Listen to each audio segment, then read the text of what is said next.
Once you get in a zone, it's kind of like you're in a zone, and there's nothing that can really phase you. Just being in that zone. You know he's in the zone. He's making checks. I just felt like I was in the zone. Man, I was in the zone that night. I was in the zone. You definitely be in the zone. Just in the zone. I do feel like I'm in the zone right now, but I feel like we are in the zone.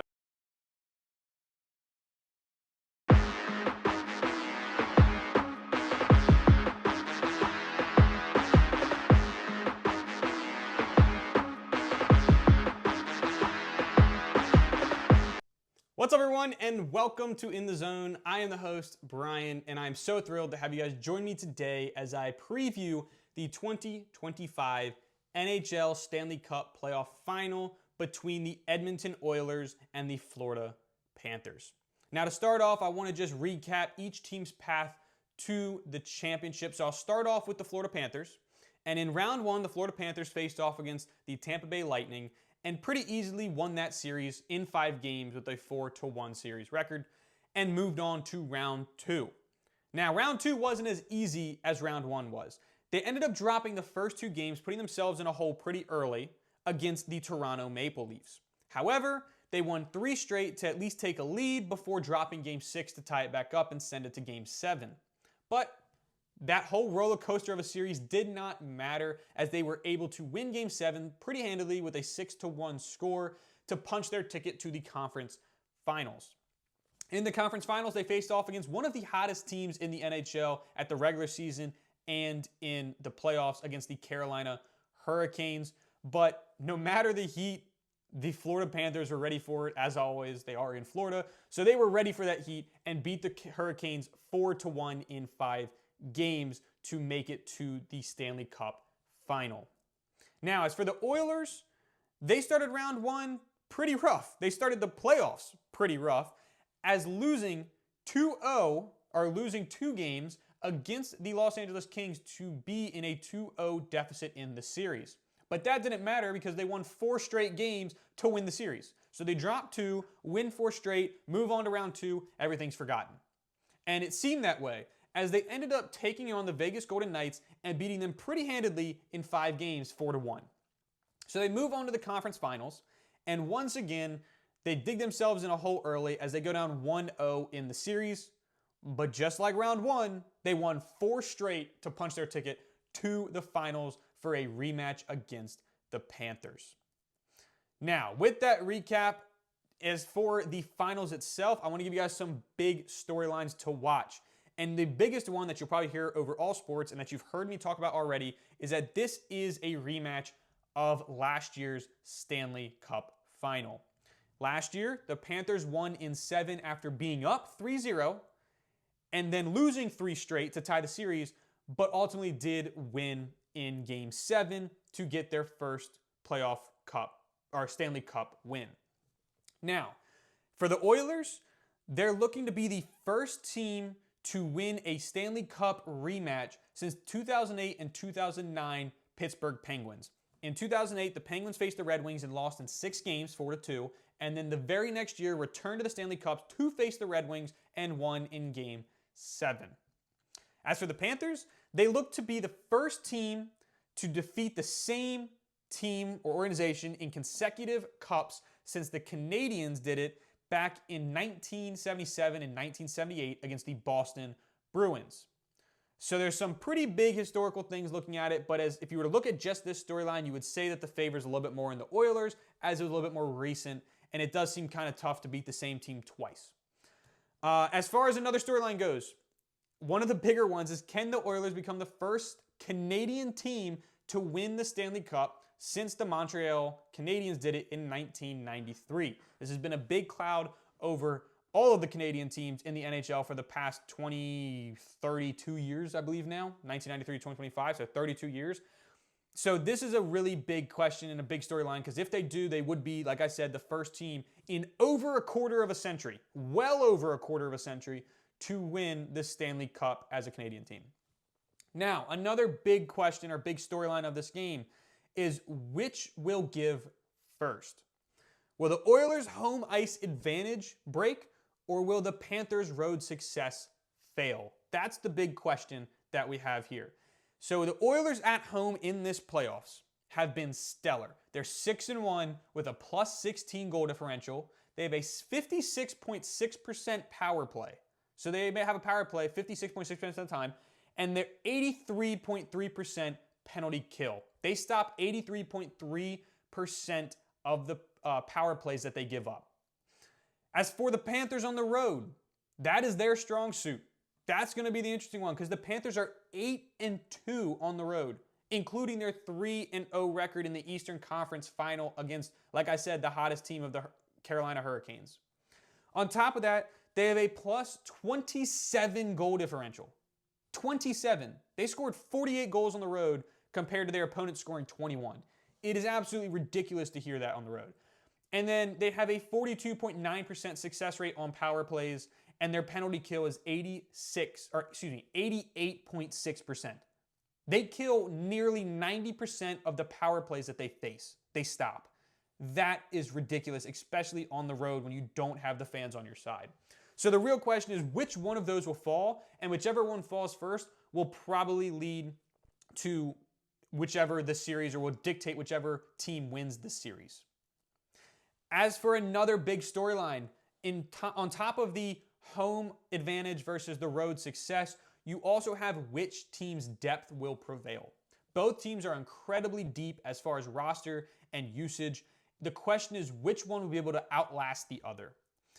Both teams have a second, or at least are tied for the second most in NHL playoff history through 3 best-of-7 rounds at different goal scorers. So both teams have 19 different players score at least 1 goal in these playoffs this year, which is the second most in NHL Stanley Cup playoff history. The Panthers, of those 19, 7 of them are all different defensemen. So 7 different defensemen with at least 1 goal scored in this playoffs, which is tied for the most in a best of 7 playoff series through 3 rounds. As for the Oilers, 14 of their 19 different goal scorers are forwards. With that makes them the third, or at least tied for the third most in a best of 7 playoff series through 3 rounds. So these teams are incredibly deep. They use their players a ton, and it's going to be really interesting to see who prevails and which depth can prevail and push and propel their team to a Stanley Cup victory.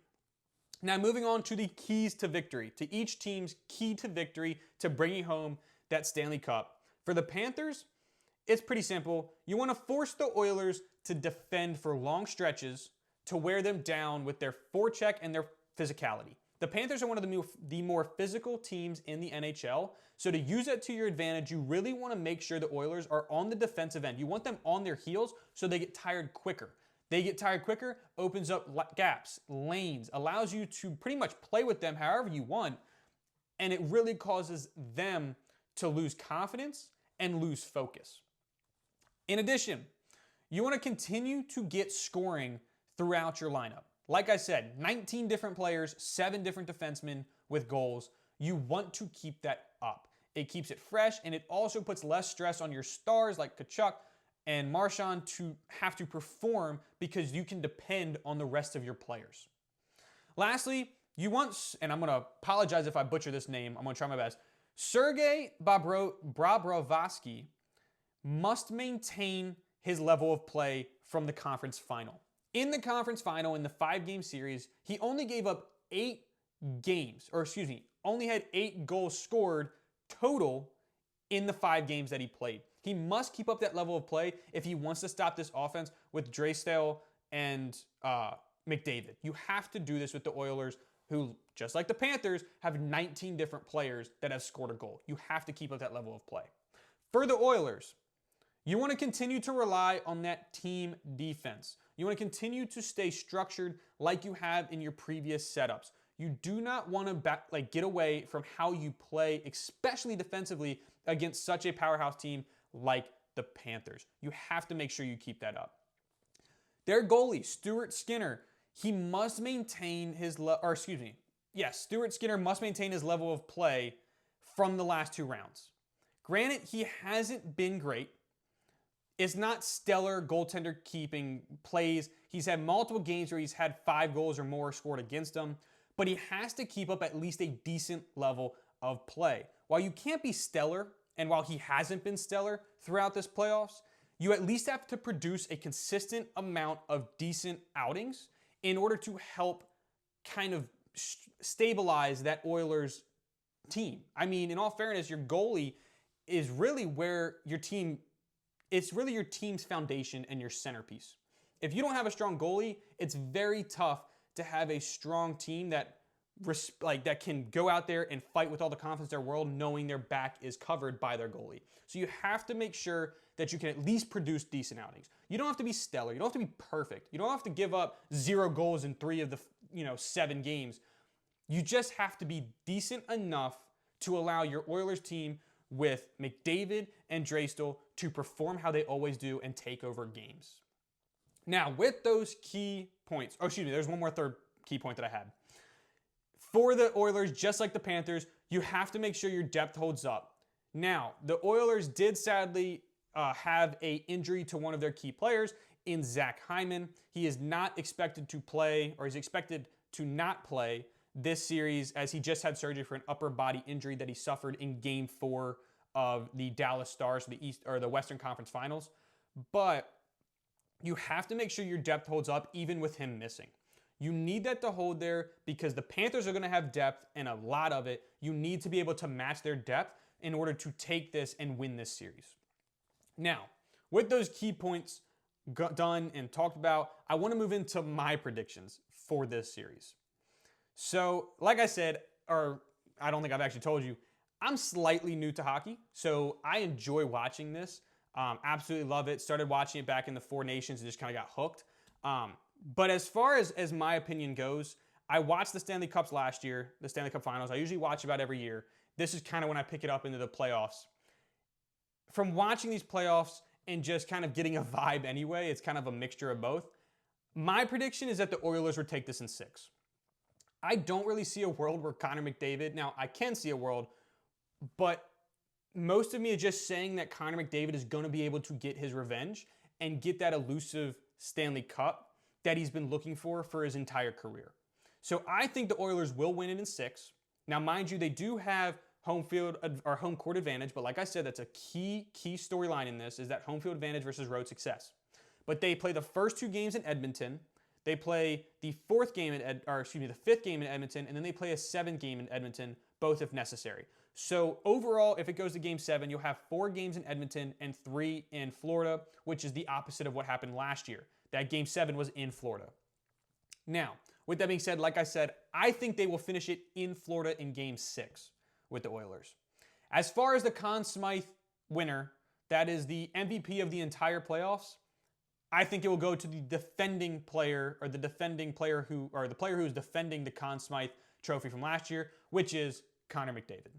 I think Connor McDavid will make it. So far in this playoffs, he's had 26 total points, between 6 goals and 20 assists, and he's had a +10 plus-minus over this playoff 3 rounds, these 3 rounds of playoffs.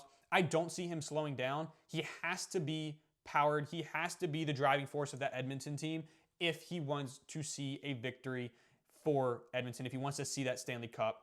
So for that reason, I have him winning the Conn Smythe trophy. With that said, that is all for the NHL 2025 Stanley Cup playoffs. The first game is Wednesday, June 4th at 8 p.m.